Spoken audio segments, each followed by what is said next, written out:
Remarks of the President to the American Newspaper Publishers Association, Waldorf Astoria Hotel, New York City, April 27, 1961.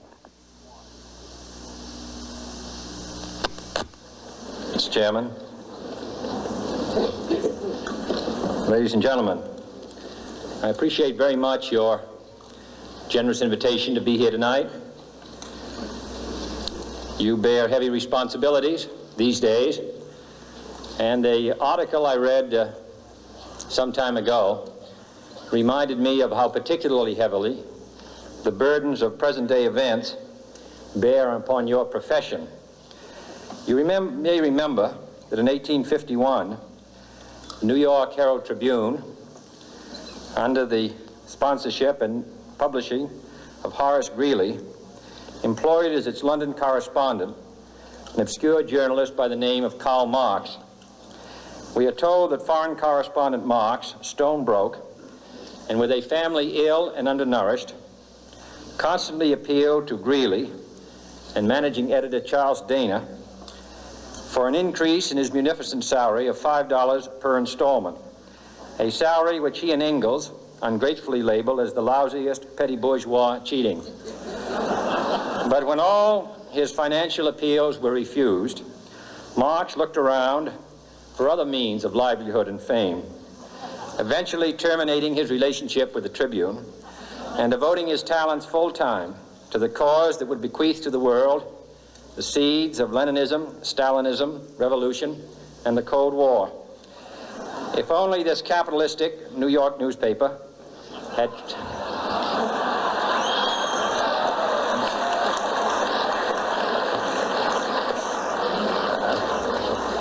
treated him more kindly, if only Marx had remained a foreign correspondent, history might have been different. And I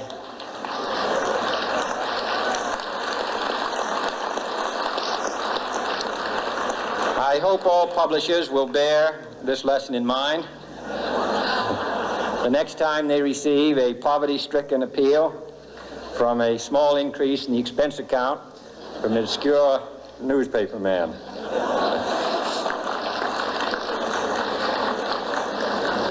I have selected as the title of my remarks tonight, "The President and the Press." Some may suggest that this would be more naturally worded, "The President versus the Press," but those are not my sentiments tonight.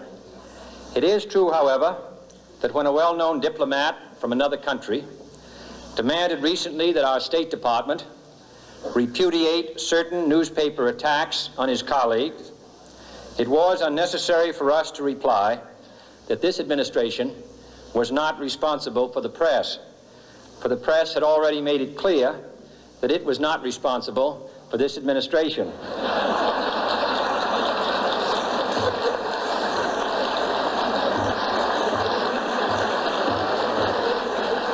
Nevertheless, my purpose here tonight is not to deliver the usual assault on the so-called one-party press.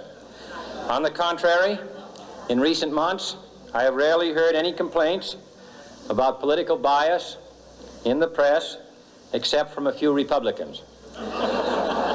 Nor is it my purpose tonight to discuss or defend the televising of presidential press conferences.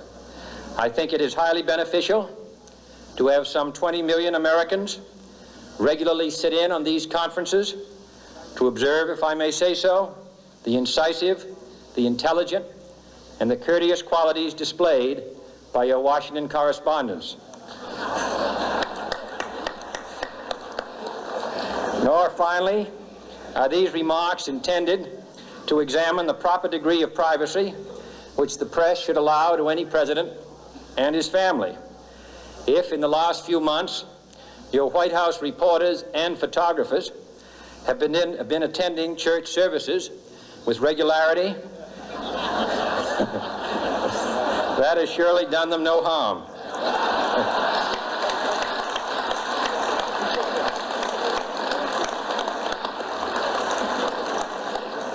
On the other hand, I realize that your staff and wire service photographers may be complaining that they do not enjoy the same green privileges the local golf courses, which they once dared.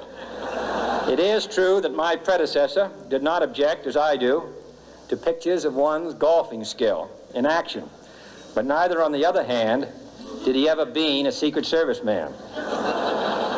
My topic tonight is a more sober one, of concern to publishers as well as editors. I want to talk about our common responsibilities in the face of a common danger. The events of recent weeks may have helped to illuminate that challenge for some, but the dimensions of its threat have loomed large on the horizon for many years. Whatever our hopes may be for the future, for reducing this threat or living with it, there is no escaping either the gravity or the totality of its challenge to our survival and to our security. A challenge that confronts us in unaccustomed ways in every sphere of human activity. This deadly challenge imposes upon our society two requirements of direct concern, both to the press and to the President.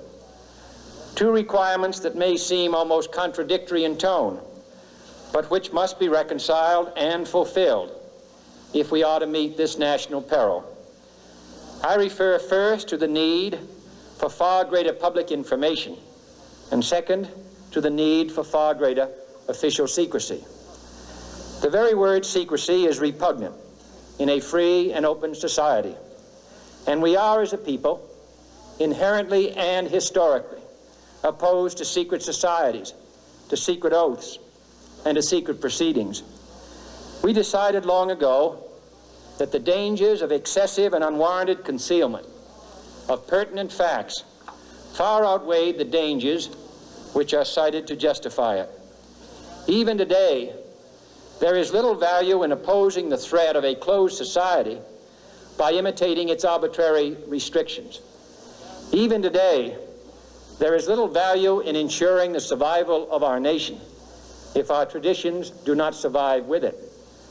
And there is very grave danger that an announced need for increased security will be seized upon by those anxious to expand its meaning to the very limits of official censorship and concealment. That I do not intend to permit to the extent that it's in my control. And no official of my administration, whether his rank is high or low, civilian or military, should interpret my words here tonight as an excuse to censor the news, to stifle dissent, to cover up our mistakes, or to withhold from the press and the public the facts they deserve to know. But I do ask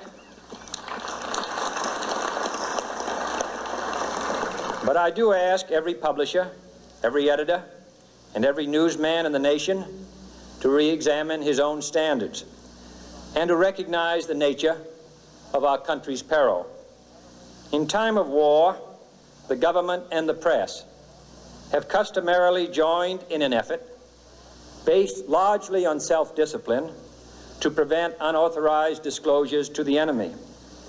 In times of clear and present danger, the courts have held that even the privileged rights of the First Amendment must yield to the public's need for national security. Today, no war has been declared, and however fierce the struggle may be, it may never be declared in the traditional fashion. Our way of life is under attack. Those who make themselves our enemy are advancing around the globe.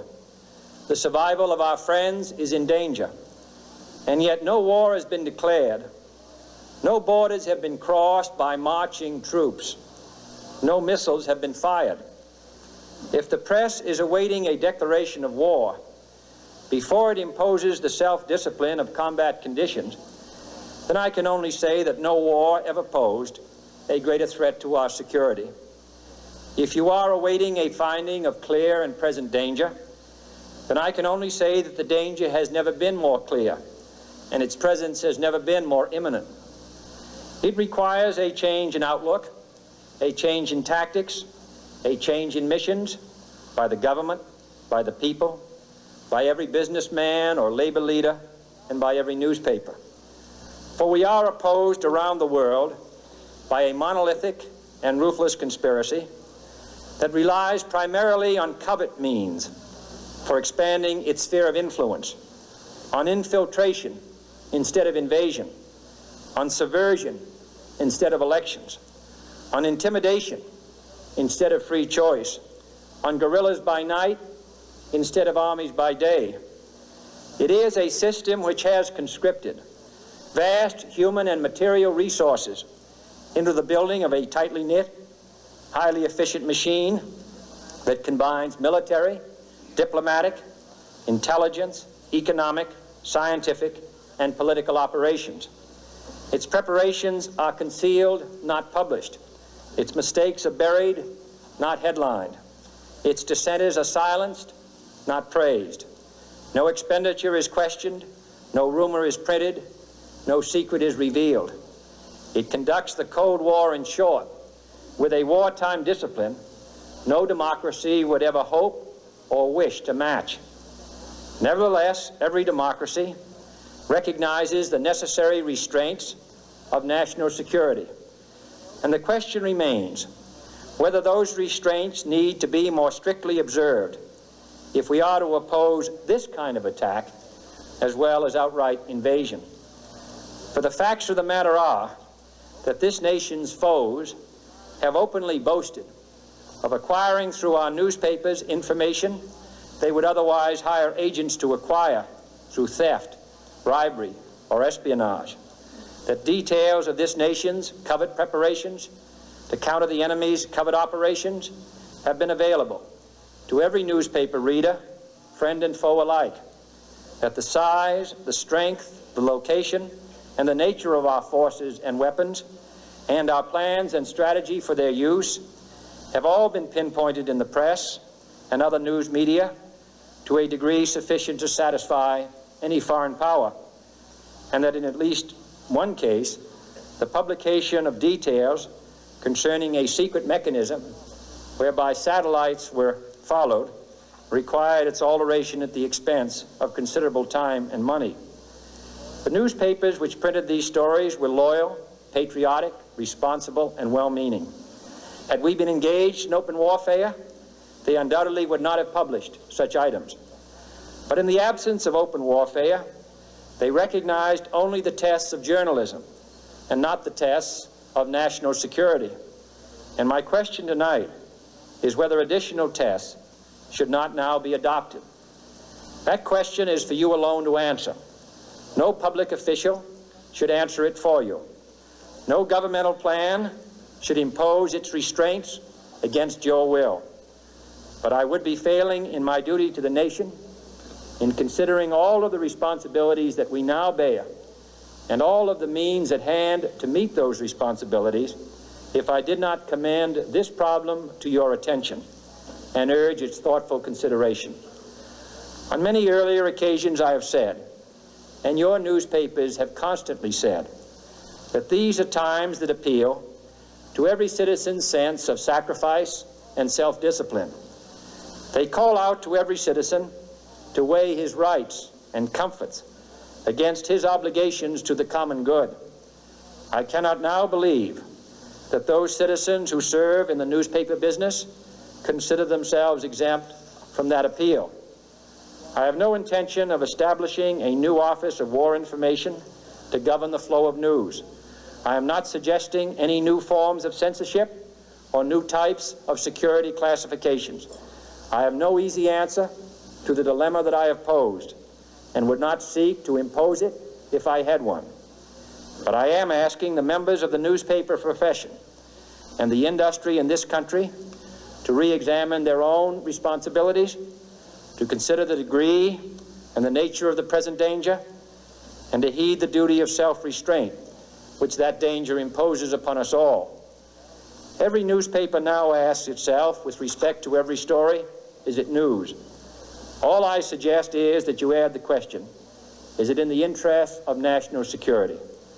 And I hope that every group in America, unions and businessmen and public officials at every level, will ask the same question of their endeavors and subject their actions to this same exacting test. And should the press of America consider and recommend the voluntary assumption of specific new steps or machinery, I can assure you that we will cooperate wholeheartedly with those recommendations. Perhaps there will be no recommendations. Perhaps there is no answer to the dilemma faced by a free and open society in a cold and secret war. In times of peace, any discussion of this subject and any action that results are both painful and without precedent. But this is a time of peace and peril which knows no precedent in history. It is the unprecedented nature of this challenge that also gives rise to your second obligation, an obligation which I share, and that is our obligation to inform and alert the American people, to make certain that they possess all the facts that they need and understand them as well, the perils, the prospects, the purposes of our program, and the choices that we face. No president should fear public scrutiny of his program, for from that scrutiny comes understanding, and from that understanding comes support or opposition, and both are necessary.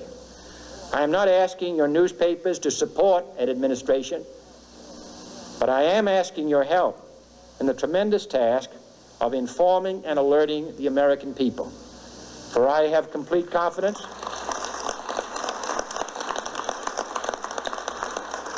in the response and dedication of our citizens whenever they are fully informed.